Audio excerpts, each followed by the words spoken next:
রাজ্য সরকারের সাংস্কৃতিক ও পরিক্রমা বিভাগের অধীনে আয়োজিত রাতাবাড়ী বিধানসভা ভিত্তিক সাংস্কৃতিক মহাসংগ্রাম সম্পন্ন হল শুক্রবার। রামকৃষ্ণনগর রামকৃষ্ণ বিদ্যাপীঠে শচীন্দ্র মোহন স্মৃতি প্রেক্ষাগৃহে অনুষ্ঠিত হয়েছে সাংস্কৃতিক মহাসংগ্রাম অনুষ্ঠান। বৃহস্পতিবার আনুষ্ঠানিকভাবে প্রদীপ প্রজ্বলনের মাধ্যমে উদ্বোধন হয় এই অনুষ্ঠানের। দুদিনব্যাপী টানা সাংস্কৃতিক অনুষ্ঠানের পর শুক্রবার এর সমাপ্তি ঘটে। প্রথম দিনের অনুষ্ঠানে যোগ দেন বিধায়ক বিজয় মালাকার। তাকে মঞ্চে বরণ করেন কমিটির সদস্যরা। এতে যোগদান করেছেন এলাকার বিশিষ্টজনেরাও। এর আগে প্রত্যেক জিপি ভিত্তিক অনুষ্ঠিত হয়েছিল এই অনুষ্ঠান। জিপি ভিত্তিক শেষে এবার বিধানসভা ভিত্তিক চলে সাংস্কৃতিক মহাসংগ্রাম অনুষ্ঠান।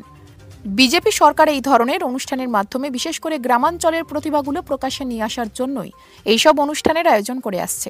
রাজ্যে খেল মহারণ উৎসব যেভাবে অনুষ্ঠিত হচ্ছে, এই সাংস্কৃতিক অনুষ্ঠানেও ব্যতিক্রম নয়।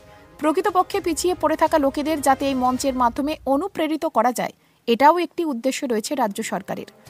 বৃহস্পতিবার রামকৃষ্ণনগরে অনুষ্ঠিত অনুষ্ঠানে প্রদীপ প্রজ্বলিত করার পর আমন্ত্রিত অতিথিদের উত্তরীয় দিয়ে বরণ করা হয় রাতাবাড়ী বিধানসভা ভিত্তিক সাংস্কৃতিক মহাসংগ্রাম আয়োজন কমিটির পক্ষ থেকে। এরপর উপস্থিত বিশিষ্টজনেরা এই অনুষ্ঠান সম্বন্ধে প্রাসঙ্গিক বক্তব্য রাখেন। এরপর শুরু হয় সাংস্কৃতিক অনুষ্ঠান। এই গোটা অনুষ্ঠান চলে দুদিন ব্যাপী। শুক্রবার বিকেলে সম্পূর্ণভাবে এই অনুষ্ঠান সমাপন হয়।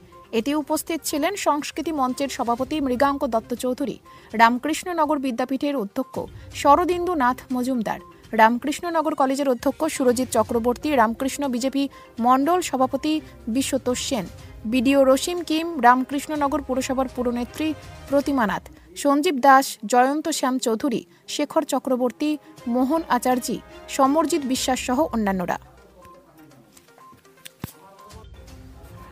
রামকৃষ্ণনগর থেকে শ্যামল আচার্যের রিপোর্ট, নিউজ অবিকল।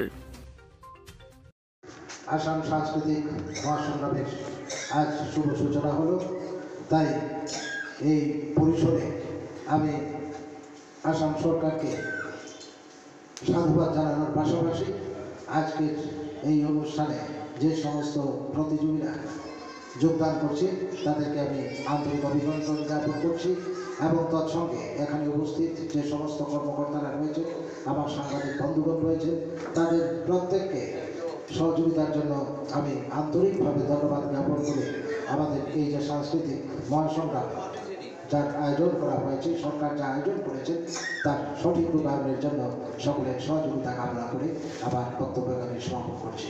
নমস্কার।